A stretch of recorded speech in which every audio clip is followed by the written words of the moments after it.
आज हमने राहुल गांधी की इस कुर्बानी वाली शूटिंग पर आपके लिए 2 रिपोर्ट्स तैयार की हैं, जिसमें एक रिपोर्ट में आप देखेंगे कि कैसे दिल्ली से सूरत तक कैमरा राहुल गांधी का लगातार पीछा करता रहा, यानी एक शूटिंग होगी दिल्ली से सूरत तक की शूटिंग। और दूसरी रिपोर्ट में आप देखेंगे कि आज सूरत की अदालत के बाहर राहुल गांधी के बड़े बड़े पोस्टर्स कैसे लगे, जिन पर लिखा था राहुल गांधी निडर हैं और वो देश के लिए लड़ रहे हैं। लेकिन सोचिए, जिस अदालत में राहुल गांधी अपनी सजा और कन्विक्शन के खिलाफ अपील कर रहे हैं, उसके बाहर ऐसे बड़े बड़े पोस्टर्स लगाने का मतलब क्या है? क्या यह न्यायिक व्यवस्था पर अपनी लोकप्रियता का दबाव बनाने के लिए था? क्या न्यायिक व्यवस्था को यह बताने के लिए था कि मैं बहुत लोकप्रिय हूं और मेरे पीछे देश के लाखों करोड़ों लोग हैं, इसलिए आप सोच समझ कर फैसला दीजिएगा, फैसला देने से पहले मेरी लोकप्रियता को ध्यान में रख लीजिएगा, ये देख लीजिएगा कि मैं कौन हूं। तो अदालत के बाहर इस तरह के पोस्टर्स आज लगे हुए थे। अब आप आज की शूटिंग पर ये 2 रिपोर्ट्स देखिए।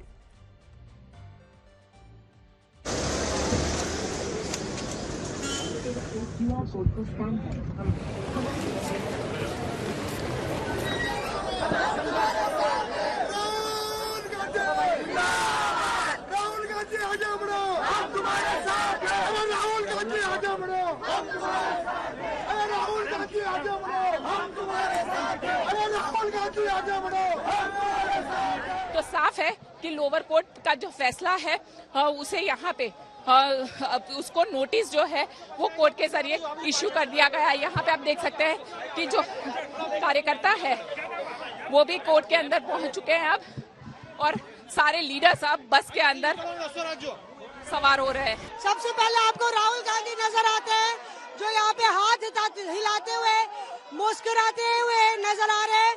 प्रियंका गांधी वाड्रा उनके पीछे हैं और यहाँ पे राहुल गांधी जिंदाबाद के नारे लग रहे हैं। बस में वापस बैठ के एक बार फिर से वो सफर सेशन कोर्ट से वापस एयरपोर्ट की ओर, तमाम नेता भी उनके साथ अब वापसी की ओर।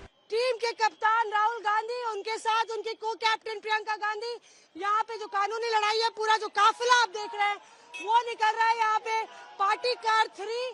और यहाँ तस्वीर दिखाते हैं आपको कि किस तरह से एकजुटता की तस्वीर यहाँ शैलजा कुमारी और वो देखिए प्रियंका गांधी वाड्रा और राहुल गांधी आपको नजर आएंगे, तारिक अनवर, आनंद शर्मा और यहाँ पे अविनाश पांडे, तमाम नेता आगे निकलते हुए।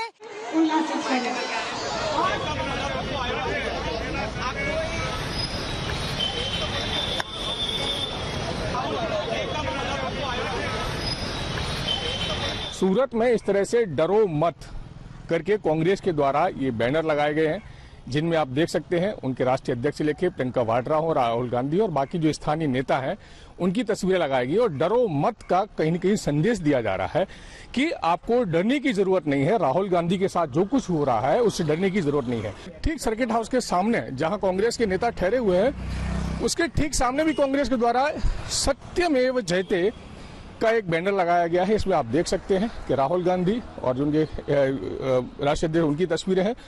डरो मत और सत्यमेव जयते का भी यहाँ पर बैनर लगाया गया है।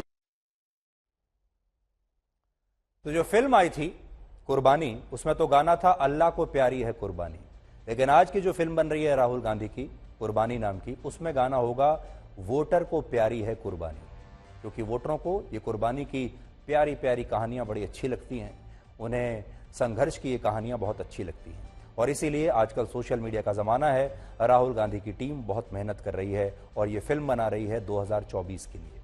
अब हम आपको ये बताते हैं कि कांग्रेस पार्टी में इस तरह के सत्याग्रह, शक्ति प्रदर्शन, यानी ये इस तरह की कुर्बानियां सिर्फ गांधी परिवार के लिए ही क्यों होते हैं, और कांग्रेस के जो बाकी बड़े बड़े नेता हैं उनके समर्थन में कभी भी इस तरह का शक्ति प्रदर्शन, उनके लिए इस तरह की शूटिंग का आयोजन कभी नहीं होता। ऐसा नहीं है कि कांग्रेस में बाकी के नेताओं ने इस तरह की कुर्बानी कभी नहीं दी, ऐसा नहीं है कि कांग्रेस के जो बाकी बड़े बड़े नेता हैं उन्होंने संघर्ष नहीं किया, उन्होंने भी बड़ी कुर्बानियां दी हैं, लेकिन उनकी कुर्बानी पर फिल्म नहीं बनती, उनकी कुर्बानी की ऐसे शूटिंग नहीं होती, यह सिर्फ गांधी परिवार के लिए ही सीमित होता है।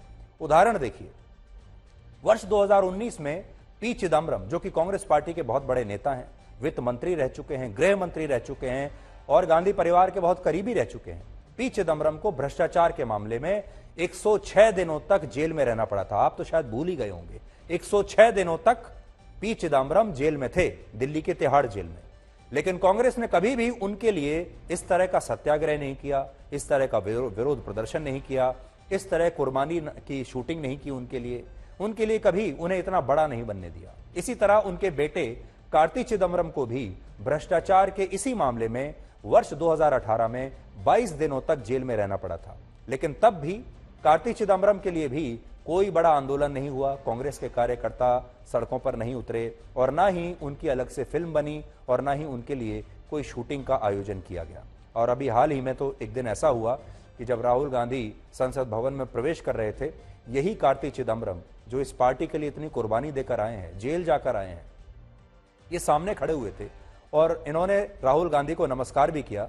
लेकिन राहुल गांधी ने इन्हें बिल्कुल अनदेखा कर दिया, इनकी तरफ देखा भी नहीं और वो सीधे अंदर चले गए।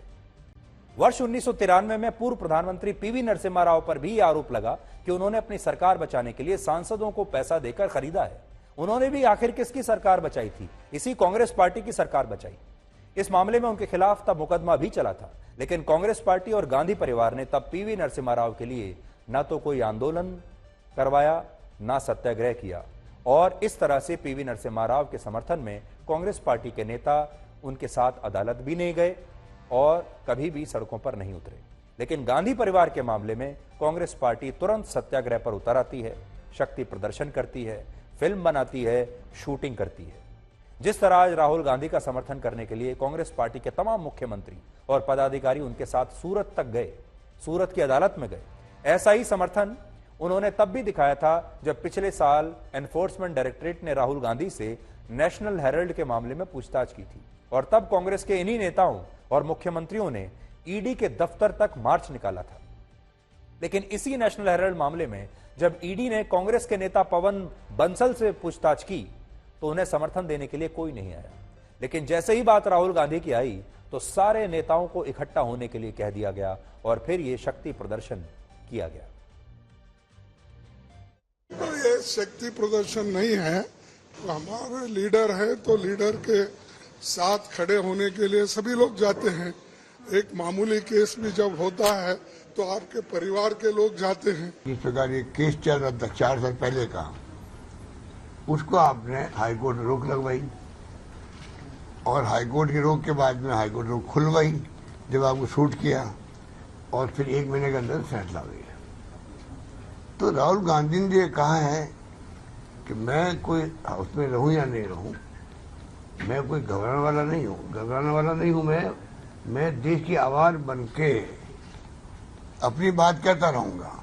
अजीबोगरीब बात हो रही है कि अभी सुनवाई नहीं हुई, अभी एप्लीकेशन में एक नोटिस हुआ है, अभी सुनवाई होने वाली और जो विलंब हुआ है अब से लेके 13 तारीख तक वो भी आपकी वजह से हुआ है क्योंकि आप आज पेश नहीं हुए और आप सबको जाके बोल रहे हैं कि सेटबैक हुआ है। तो आप समझ सकते हैं उल्टा टेकअवे आज का ये है कि जानबूझकर विलंब किया गया है यात्रिक द्वारा। जब आपका ट्रायल चला था उस समय क्यों नहीं किया? अब जब आपका कन्विक्शन हो गया तो आप जो अपीलेट कोर्ट को आप डराने के लिए, जुडिशरी को आप धमकाने के लिए ये जो नाटक कर रहे हैं ये बिल्कुल ठीक नहीं है, मैं इसका खंडन करता हूं। जब किसी को कन्विक्शन कर दिया तो उसके बाद ये जो ड्रामा कर रहे हैं ये बेसिकली जो ऊपर के जो अदालत है उसको ऊपर में दबाव डालने के लिए, डराने के लिए ये कांग्रेस का ड्रामा है। इसलिए मैंने कहा कि कांग्रेस पार्टी पूरे के पूरे एक परिवार को देश से ऊपर मानते हैं। अब आप ये 2 तस्वीरें देखिए। एक तस्वीर आज की है जिसमें राहुल गांधी आपको दिखाई दे रहे हैं और दूसरी तस्वीर उनकी दादी और पूर्व प्रधानमंत्री इंदिरा गांधी की है और इन दोनों तस्वीरों में आपको एक समानता नजर आएगी। राहुल गांधी भी आज जब अदालत से बाहर निकले तो वो कांग्रेस पार्टी के नेताओं से घिरे हुए थे और इस तरह से हाथ हिलाकर जनता का अभिवादन कर रहे थे जैसे वो जंग जीत कर आए हैं। और आज से लगभग 45 वर्ष पहले जब इंदिरा गांधी चुनावों में धोखाधड़ी के मामले में अदालत में पेश हुई थी तब भी वो इसी तरह कांग्रेस पार्टी के नेताओं और कार्यकर्ताओं से घिरी हुई थी और बिल्कुल इसी तरह से अदालत के बाहर हाथ हिलाकर उन्होंने अपने समर्थकों का अभिवादन किया था। थोड़ी देर के लिए समानताएं देखिए।